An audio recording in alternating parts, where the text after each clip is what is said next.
Hello বন্ধুরা, good morning. শুরু করেছি নিউ ব্লগ নিয়ে। আর এটা হচ্ছে বৃহস্পতিবারের ভিডিও। তার সকালবেলা ঘুম থেকে তাড়াতাড়ি উঠে গেছি, অন্য কাজ করতে করতে না আমি ব্লগ শুরুই করতে পারলাম না। তা এখন টিফিন করছি তোমার সবজি দিয়ে তোমার চাউমিন। তা ভাবছি যে এবারে ভিডিওটা স্টার্ট করি আর তোমাদের সঙ্গে শেয়ার করি। তা গাজর, বিনস, আলু দিয়ে একটু চাউমিন করব, সকালবেলা ওদেরকে টিফিন দিয়ে দেবো। আর হাজব্যান্ড ভাত খেয়ে গেল না, ও সেই চাউমিন করে দিয়েছিলাম তাই ও খেয়ে গেছিলো আর কি।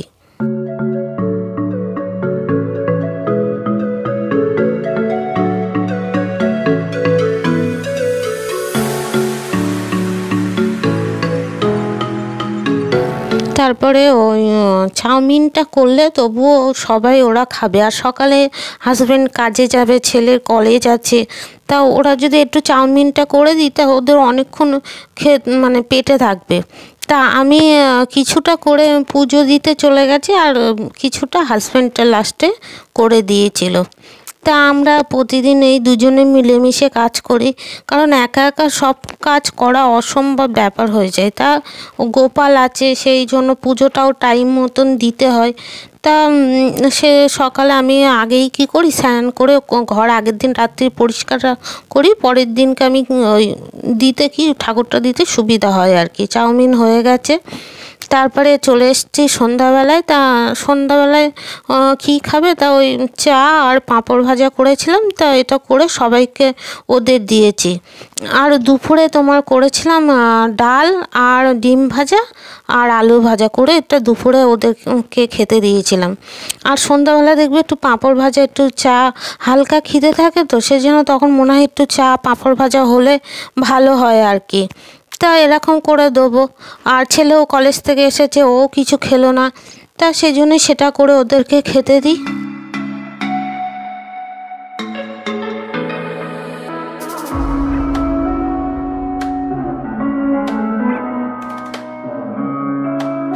তা আমাদের ও সন্ধ্যেবেলা বাড়ি আসার সময় কি করেছিল, মাংস এনেছিল। তা ও মাছটা ও পেলো না ভালো, আর সেজন্য তখন ও আসার সময় কি করেছে, মাছটা বাদ দিয়ে মাংসটা এনেছে। কারণ আমাদের না কাঁটা দেওয়া মাছ আবার হলে কেউ খাবে না, সেই জন্য ভালো মাছ পেলো না বলে মাংস নিয়ে এসছে। আর মাংসর সঙ্গে আমি রুমাল রুটি করেছিলাম। আমার না লুচিটা ঠিক ভালো লাগে না খেতে আর কি, তা ওদের ওই রুমাল রুটি করে দিয়েছিলাম। তা আমি না আলাদা করে মাংসটা আগেই ভেজে নিই, কিন্তু রাত হয়ে গেছিলো বলে আমি কি করেছি, মাংসটা এমনি মশলার মধ্যে দিয়ে ভালো অনেকটা তেল দিয়ে আমি অনেকক্ষণ ধরে কষিয়ে নিয়েছি। আর আমার চ্যানেলে অলরেডি অনেকগুলো মাংসর রেসিপি আছে, তোমরা যদি চাও তা সেটা দেখতে পারো। তা আমি কি করেছি, ওই ভালো করে এখন কি করব, সব মশলা দিয়ে আমি মাংসটা অনেকক্ষণ ধরে কষবো। আর আলাদাভাবে যদি মাংস একটু ভেজে না নাও, তা তোমরা এইভাবে মশলাটা দিয়ে তোমরা একটু বেশি তেলটা একটু বেশি দিতে হয়, তেলটা দিয়ে অনেকক্ষণ ধরে কষাতে পারো। তা কষাতে কষাতে কি হয়, মাংসটা নরম হয়ে যায়, তোমাদের করতে সুবিধা হয়। আর রুটি বা তোমার লুচির সঙ্গে খেলে না তখন আর ওই বেশি গ্রেভি খেতে ইচ্ছা করে না, তখন মনে হয় একটু তো হচ্ছে কষা কষা হবে, সেটাই ভালো লাগবে আর কি। তা ওদের আমি এদিকে মাংস করতে করতে তারপরে অনেকগুলো আমাদের শীতের পোশাক না কাচা ধোয়া আছে, এবার ওইগুলোর জন্য কি হচ্ছে, ঘর অগোছালো হয়ে থাকছে। তা হাজব্যান্ডকে বললাম, ছেলে আর হাজব্যান্ড ওদের দুজনকে বললাম যে তোরা একটু বাক্সটা আমার আলমারির ওপরে তুলে দে।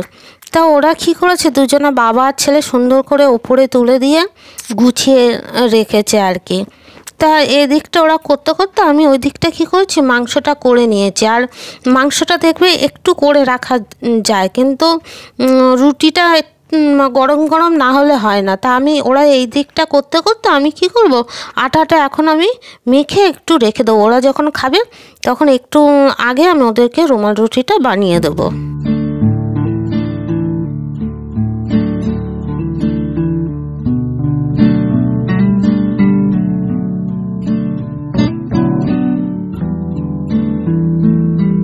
এবারে আমি কি করবো, আটাটা তো মাখতে মাখতে এর সঙ্গে তোমাদের সঙ্গে একটা কথা আমার বলার ছিল যে আমার সাবস্ক্রাইবার 200 হয়ে গেছে। আর আমার ভিডিও তোমরা দেখছো, ভালোবাসা দিচ্ছ, সেটা আমার তরফ থেকে অনেক অনেক তোমাদের ধন্যবাদ আরও ভালোবাসা রইল। আগে আমার চ্যানেলটা আরও তোমরা বড় করে দাও তাড়াতাড়ি, আমার পরিবারটা অনেক বড় হোক, এটাই আমার তোমাদেরকে বলার ছিল। আর আমার পরিবারের ওপরে এখন তো তোমরাও আমার পরিবার, তাই এইভাবে তোমরা আশীর্বাদের হাত সবসময় দিয়ে রেখো। তা আমার রুটি হয়ে গেছে, তা ওদেরকে এই রুটি আর ওই মাংস কষাটা দিয়ে দেবো। কিন্তু কষ্ট করি ঠিকই রান্নার জন্য, দুজনেই খাবে একটু একটু, কারণ ওরা খাবার থেকে 10 মাইল সবসময় দূরে দাঁড়িয়ে থাকে। ওদের যত কম খেতে দেবো তত ভালো। তা আমার ওদেরকে খেতে দিয়ে আমার সব কাজ হয়ে গেছে। রাত্রিবেলা আমার লাস্ট কাজ থাকে, যে জিনিসগুলো আমি রান্নাঘরে ব্যবহার করি সেই জিনিসগুলো আমি কিভাবে যত্ন করে রাখি সেটাই তোমাদের সঙ্গে বলবো। তা আমি গরম জল করে তার মধ্যে 1 চামচ ভিনিগার, 1 চামচ তোমার খাবার সোডা দিয়ে আমি কি করি, বেসিনের মধ্যে ফেলে দিই জলটা, গরম জলটা। আর বাসন মাজার যে স্কচব্রাইট স্টিলের রুল, সেটা আমি সারা রাত ভিজিয়ে রাখি। আর আমি যে রান্নাঘরের রুমালগুলো ব্যবহার করি সেগুলো আমি গরম জলে আর 1 চামচ তোমার ভিনিগার আর তোমার একটু বাসন মাজার লিকুইড দিয়ে আমি ভিজিয়ে রাখি। কারণ খাওয়ার জিনিস সবসময় আমাদের এই রান্নাঘর থেকে আসে, তো যতটা আমি সময় পারি, যতটা আমি জানি, সেইটা দিয়ে আমি সবসময় কি করি, সব জিনিস আমি পরিষ্কার পরিচ্ছন্নতা করে রাখি আর কি।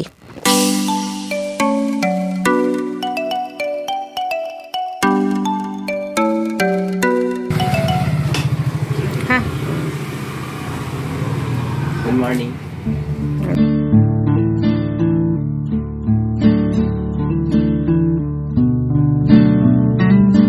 তাহলে দেখা হচ্ছে নেক্সট মর্নিংয়ে। সবাইকে গুড মর্নিং। আর এর সঙ্গে আজকের ভিডিও আমি এখানে এন্ড করলাম। নেক্সট ভিডিও নতুন ব্লগের সঙ্গে দেখা হচ্ছে। সবাই সুস্থ থাকবে, ভালো থাকবে। যদি আমার ভিডিও তোমাদের ভালো লাগে তাহলে সাবস্ক্রাইব করবে, লাইক করবে, বেল আইকন টিপবে, পারলে শেয়ার করবে। তাহলে সবার জন্য বাই বাই।